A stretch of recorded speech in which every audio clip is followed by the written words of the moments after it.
Alright, so, uh, fun fact, there were in fact 5 Ice Age movies. Nobody has watched the fifth one, but I have, and I remember the plot of it. So I'm going to explain it using the visual medium of paper art. So once again, we start with Scrat. He has his nut, and he finds a spaceship, and he puts his nut down in the spaceship, and the spaceship activates, and he shoots off into space. This is the inciting incident with Scrat. Now he creates the entire universe like as we know it. You know, he gives Saturn its ring. He like knocks Pluto way out of the way. No, the moon doesn't come until later. He puts Mars down. He makes Jupiter. All the stuff in the solar system. But also he destroys an entire planet and sends the remains of that planet hurtling towards Earth. This is how he relates to fuck. Get out of my way, advert. Need my Ice Age soundtrack. Then we come in with Manny and Peaches, and they're playing hockey. They're playing hockey, and like Peaches is good at hockey. Manny's having fun, but like she wants to leave or whatever. And then new boyfriend, who his name is Justin, I now know. I remembered. No, over here. Comes in and he doesn't understand sports. Like he's like, oh, touchdown. No, wrong sport. Hole in one. You know, it's very amusing. But Manny doesn't like him because he's dating his daughter and also he's bad at sports. Now, Ellie comes in and like she's acting all flirtatious. She's giggling. You know, she's being weird. So he's like, oh, what's the problem? He's like, oh, it's a girl thing. You should hang out with your guy friends. And they go off together. Granny's also in this scene, but unimportant. Now, he's hanging out with his guy friends, Sid and Diego. And you know, they have a very fun conversation. Sid is sad because his also girlfriend dumped him. His also girlfriend of 20 minutes, according to the law. She dumped him. He's very distraught about this. But then they will get together, and they're on the way back home, and they're like, oh, where is everyone? And then party time. Oh, frickin' Ellie threw them a party for their anniversary. And she's like, whoa, oh, this is great. What did you get me for my anniversary? And the answer is nothing, because Annie forgot. Unlike a normal elephant would. Elephants are faithful. But luckily at this point, the asteroids come down and they all think it's an amazing light show that he designed to show up.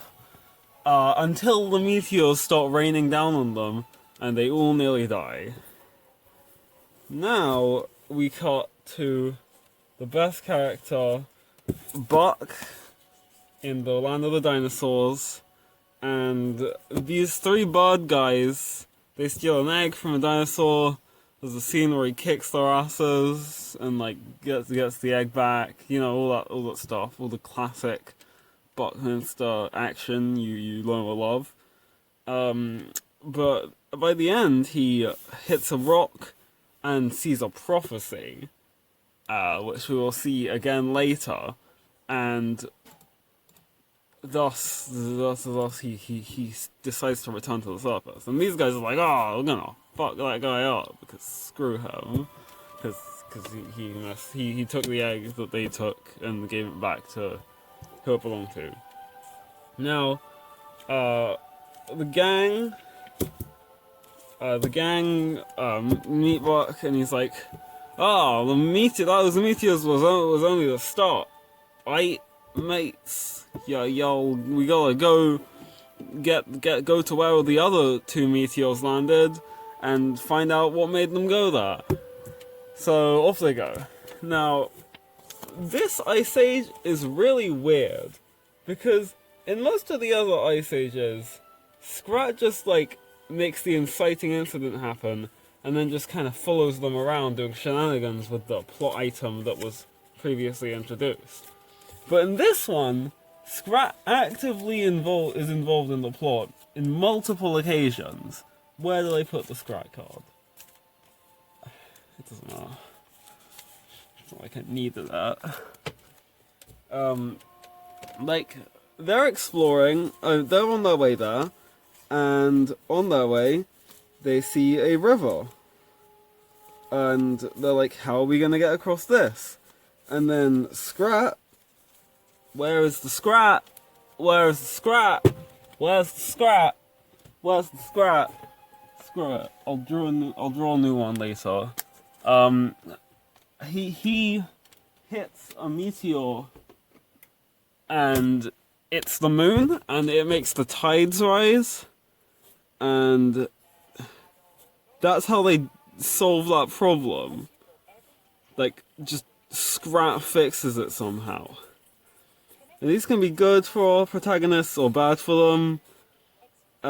Following this, there's a bad one where he accidentally creates an electrical storm by shooting a gravity ray at Jupiter. And they find out that the meteorite shards that fell down previously have magnetic properties. So they realize, oh, no, Buck realizes, because he's cool and smart, and Neil deGrasse Tyson is in his mind. Don't worry about it, it makes sense. They go and hang with all, and they're gonna use the magnets to redirect the asteroid, but they don't know how they're gonna do it yet.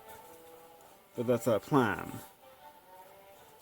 Now, during this, there's a plot line where new boyfriend, here he is, and Peaches are going to leave to roam the land, but Manny and Ellie don't want this.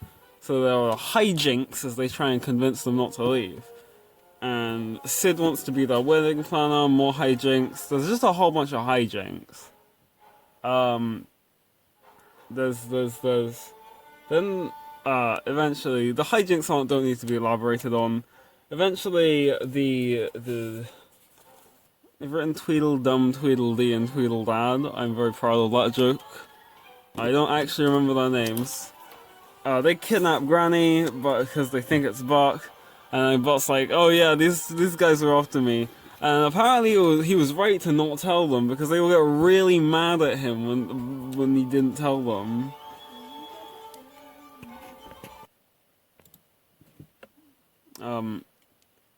There's more antics, and eventually they find a mega meteor that was the second meteor, the one that was supposed to wipe out the dinosaurs, but didn't because they were in the third movie. And we're introduced to the four characters of Rabbit, Girl Sloth, some unicorns, which appear once. I did not notice them a second time. I didn't even know they were in the film. And this llama guy who does yoga. And they're like, hey, we're all gonna die. Can we please put your meteor in the rocket? And they're like, the meteor makes us immortal. So no. And they're like, okay then. Girl Sloth, she falls for Sid. He's just really hot. And she falls for Sid. And she's like, Sid, will you marry me? And Sid's like, oh my god, it's only been 12 minutes. Why wouldn't you ask sooner? And he's like, I need to get you a ring. I need to get you a diamond ring. So he looks over at the walls of the meteorite and they're lined with crystals. And he's like, I'm going to take one of these. And Girl Sloth is like, please don't do that. That's such a bad idea. And he takes one out and then the whole meteorite collapses. And Rabbit Guy, Llama, the unicorns, everyone in the meteor, they get older because it's no longer making them immortal. She's old, but like she doesn't actually look old. She's old. And Sid's like, he doesn't say anything. He doesn't apologize. Nothing happens. There are no consequences for this. So Manny and co are like, well, we need to get this meteor into the volcano. The Buck's like, we need to get a meteor into the volcano and then plug up all the gas so the volcano explodes and shoot out into space. Like, yes, let's do that. And then everyone does that, and they gather up all the pieces, and they put it in the volcano. And Buck's like, oh, wow, we're doing pretty well, we're making good progress. We'll be able to get a bunch of these in, like, really easily, and then no problem. And then freaking Scrat just drives the ship straight into the meteor and launches it further ahead, so it's, like, minutes away from crashing into the Earth. And Buck's like, well, no, we're all gonna die. We need to get that big meteor in, and there's no way we're gonna do it in time. Manny and Ellie are like, oh no, we need to get that in. But then, new boyfriend Justin, he's like, wait, Manny, I have an idea. It's just like when we played hockey. I have to use the move that you taught me. And Manny's like, but you never learned hockey. You were always so bad at it. And he's like, I know, but I love you, Dad. And then they throw the thing and it falls in the volcano.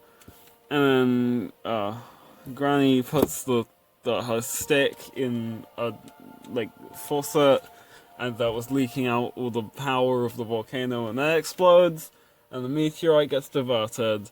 And they're like, yay, yay! And they're like, all the old ones are like, oh, we're old now, so we have to stay here forever. And then Granny's like, yeah, I'll stay. And, yep, that's their thing. And then, so they all head home. And then on screen, after all these guys have started to head home, we see a shard of meteorite fall in the water that they were hiding in, so they all get young again. Apparently permanently now. You'll find out why later.